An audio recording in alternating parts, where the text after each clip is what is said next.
പ്രിയപ്പെട്ടവരെ, എല്ലാവർക്കും നമസ്കാരം. ഇന്ന് ഞാൻ ആലോചിച്ചത്, നമ്മൾ എന്തിനാണ് പേരൻസിനെ, നമ്മുടെ മാതാപിതാക്കളെ നമ്മൾ എന്തിനാണ് ബഹുമാനിക്കുന്നത് എന്നാണ്. ഇത് ബഹുമാനം എന്ന് മാതാപിതാക്കളെ എന്ന് പറഞ്ഞാൽ നമ്മുടെ അച്ഛനും അമ്മയും ആയാലും, ഭാര്യയുടെയോ ഭർത്താവിൻ്റെയോ അച്ഛനും അമ്മയും ആയാലും നമ്മൾ അവരെ ബഹുമാനിക്കണം. അതൊരു ഓപ്ഷനല്ല, അതൊരു തിരഞ്ഞെടുപ്പല്ല, അതൊരു ഡ്യൂട്ടി ഓഫ് ക്യാരക്ടറാണ്, നിങ്ങളുടെ ഉത്തരവാദിത്തമാണ് അല്ലേ. ഈ ഉത്തരവാദിത്തത്തെ മറന്നുകൊണ്ടാണ് ഇന്ന് പലരും ജീവിക്കുന്നത് അല്ലേ. എല്ലാവർക്കും, അധിക ചെറുപ്പക്കാർക്കും സ്വന്തം ഭാര്യ, കുട്ടികൾ, അത് മാത്രമാണ് അവരുടെ ലോകം. അവരുടെ കൂടെ പുറത്തു പോകുന്നു. പല വീട്ടിലും അങ്ങനെയാണ്, അച്ഛനും അമ്മയ്ക്കൊന്നും മിണ്ടാൻ പാടില്ല, തീരുമാനങ്ങളൊക്കെ അവരെടുക്കും. അങ്ങനെ എല്ലാ എല്ലാ കാര്യങ്ങളും മുൻപ് ചോദിച്ചിരുന്നവര് പിന്നെ കുട്ടികളായിരിക്കുമ്പോൾ എല്ലാം അച്ഛനും അമ്മേനെ ആശ്രയിച്ചിട്ടാണ് ജീവിക്കുക. പക്ഷെ വിവാഹം കഴിഞ്ഞാൽ പിന്നെ അവർ സ്വന്തം തീരുമാനം എടുക്കും. ഞാൻ ഇന്ന സ്ഥലത്ത് പോകും എന്നുള്ള, ഞങ്ങൾ അവരെവിടെയൊക്കെ പോകണം എന്നുള്ളത് അവർ ഫാമിലിയുമായിട്ട് പുറത്തു പോകുന്നു, ഭക്ഷണം കഴിക്കുന്നു. എന്നാൽ വീട്ടിലുള്ള അമ്മയോട് എനിക്കിന്ന് ഭക്ഷണം വേണ്ടാന്ന് പറയില്ല. അവരെപ്പം പോവുക, എപ്പം വരും എന്നറിയില്ല, എവിടെ പോകുന്നു എന്ന് പറയില്ല. അപ്പൊ അവർക്ക് നേരെ എന്തെങ്കിലും ചോദിച്ചാൽ മാതാപിതാക്കൾക്ക് നേരെ ശബ്ദമുയർത്തും. അപ്പോൾ അവർക്ക് വേണ്ടി, ഈ കുട്ടികൾക്ക് വേണ്ടിയാണ് അച്ഛനും അമ്മയും ഇത്രയും കാലം ജീവിച്ചതും.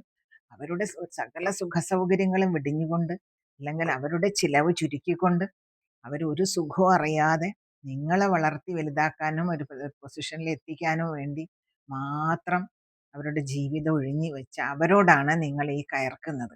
അപ്പൊ നിങ്ങൾ ഓർക്കണം, അവര് നിങ്ങളുടെ തുല്യ വയസ്കരല്ല, അവര് നിങ്ങളുടെ മാതാപിതാക്കളാണ്. പിന്നെ അതേപോലെ അവര് നിങ്ങൾക്ക് വേണ്ടി എന്തെല്ലാം ചെലവഴിച്ചു.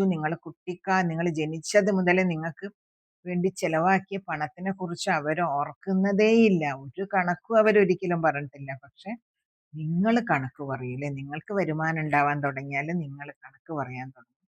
പക്ഷെ അത് നമ്മൾ വിചാരിക്കുക, അച്ഛനും അമ്മയ്ക്ക് എന്തിനാ പൈസ, അവർക്ക് പിന്നെ പെൻഷൻ കിട്ടുന്നില്ലേ, അവർക്കത് പോരേന്ന് വിചാരിക്കും. പക്ഷെ അത് പോരാ. നിങ്ങൾ ദൂരെ ജോലി ചെയ്യുകയാണെങ്കിൽ, കൂടെ ഉണ്ടെങ്കിൽ എന്തെങ്കിലും ഒന്ന് അച്ഛനും അമ്മയ്ക്ക് കൊടുക്കുകയാണെങ്കിൽ അത് എത്രത്തോളം അവരെ അത് സന്തോഷിപ്പിക്കുമെന്നറിയും. അതുകൊണ്ട് നിങ്ങൾക്ക് യാതൊന്നും നഷ്ടപ്പെടാനില്ല അല്ലേ. പക്ഷേ അതിന് പകരം നിങ്ങൾക്ക് സ്വയം ഒരു മതിപ്പ് തോന്നും. കാരണം ഞാൻ എൻ്റെ പണം എൻ്റെ അച്ഛനമ്മയ്ക്ക് കൊടുത്തല്ലോ എന്നുള്ളത് വലിയൊരു കാര്യമാണ്. പിന്നെ അതേപോലെ അവര് നിങ്ങളെ ഉപദേശിക്കാൻ വരും അല്ലേ, മോനെ അങ്ങനെ ചെയ്യും, മോളെ അങ്ങനെ ചെയ്യുമെന്ന് പറയും. അപ്പൊ അത് നിങ്ങൾ പാലിച്ചില്ലെങ്കിലും അത് ശ്രദ്ധിക്കുക, കേൾക്കുക എന്നത് എന്താണ്, ശരിക്കും ആദരിക്കലാണ് അല്ലേ. ഈ ബഹുമാനം ആത്മബന്ധത്തെ ഊട്ടി ഉറപ്പിക്കുന്ന ഒന്നാണ്. അപ്പൊ അവരുടെ ചെറിയ ചെറിയ തെറ്റിനെയൊക്കെ നമ്മൾ പെരുപ്പിച്ച് കാണിക്കും അല്ലേ. അവർ ചെയ്തത് വലിയ തെറ്റാണെന്ന മട്ടിൽ നമ്മൾ പെരുപ്പിച്ച് കാണിക്കും. അതിന് പകരം ഇന്നും അവര് പിന്നെ നമ്മളോട് മിണ്ടിയില്ലെങ്കിലും നിങ്ങളെപ്പോഴും അവരുടെ അടുത്ത് കുറച്ച് നേരം ചെന്നിരിക്കണം. നിങ്ങളുടെ സമയം എന്നുള്ള നിങ്ങളുടെ സുഹൃത്തുക്കൾക്ക്, ജോലി, സുഹൃത്തുക്കൾ, കുടുംബം, നിങ്ങളുടെ ഫാമിലി, നിങ്ങളുടെ ഭാര്യ, കുട്ടികൾ, ഇതൊന്നുമല്ല. നിങ്ങൾ അവരുടെ കൂടെ സ്വന്തം ഫാമിലി എന്ന് പറഞ്ഞിട്ട് നിങ്ങൾ അവരുടെ കൂടെ ആഘോഷിക്കാൻ പോകുന്നു അല്ലേ.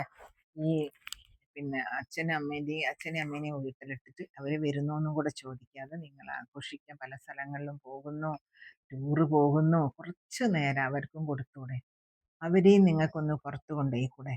അപ്പൊ അവർ തെറ്റ് ചെയ്തു എന്ന് നിങ്ങൾക്ക് തോന്നിയിട്ടുണ്ടെങ്കിൽ നിങ്ങൾ മാപ്പ് കൊടുക്കുക. കാരണം നിങ്ങൾക്ക് അനേകം തവണ മാപ്പ് തന്നവരാണ് നിങ്ങളുടെ അച്ഛനും അമ്മയും.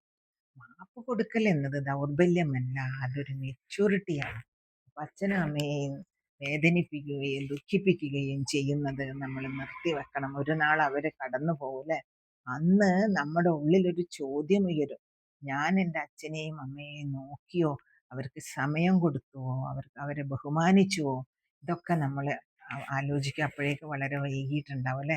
അതുകൊണ്ട് നമ്മളെല്ലാവരും തന്നെ നമ്മൾ ജീവിച്ചിരിക്കുന്നത് അച്ഛനും കൊടുക്കാനുള്ള എല്ലാ ബഹുമാനവും സ്നേഹവും സമയവും ഒക്കെ കൊടുത്തുകൊണ്ട് ജീവിക്കണം എന്ന് പറഞ്ഞുകൊണ്ട് എൻ്റെ വാക്കുകൾ അവസാനിപ്പിക്കുകയാണ്. എല്ലാവർക്കും നന്ദി, നമസ്കാരം. ഇനി അടുത്ത വീഡിയോയിൽ കാണാം കേട്ടോ.